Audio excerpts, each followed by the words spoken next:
দেশে ক্রমেই বাড়ছে ডেঙ্গুর প্রকোপ। গত ২৪ ঘন্টায় সারা দেশে ডেঙ্গু জ্বরে আক্রান্ত হয়ে ৫ জনের মৃত্যু হয়েছে। এ সময়ে ১,১৫২ জন নতুন ডেঙ্গু রোগী হাসপাতালে ভর্তি হয়েছেন। এ নিয়ে চলতি বছর মশাবাহিত এ রোগে মৃতের সংখ্যা বেড়ে দাঁড়িয়েছে ১৬৩ জনে। এছাড়া এবছর এখন পর্যন্ত ডেঙ্গুতে মোট আক্রান্তের সংখ্যা বেড়ে হয়েছে ৩০,৯৩৮ জন। সোমবার সন্ধ্যায় স্বাস্থ্য অধিদপ্তরের হেলথ এমার্জেন্সি অপারেশন সেন্টার ও কন্ট্রোল রুম থেকে পাঠানো ডেঙ্গু বিষয়ক নিয়মিত প্রতিবেদনে এসব তথ্য জানানো হয়।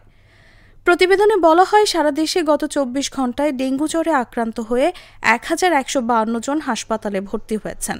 আক্রান্তদের মধ্যে ঢাকার ২ সিটি কর্পোরেশন এলাকায় ৪৭১ জন রয়েছেন। এছাড়া ঢাকা বিভাগে ২১৯ জন, বরিশালে ৭০ জন, চট্টগ্রাম বিভাগে ২৩৩ জন, খুলনায় ৮৬ জন, ময়মনসিংহে ২৭ জন ও রাজশাহী বিভাগে ৪০ জন রোগী হাসপাতালে ভর্তি হয়েছেন।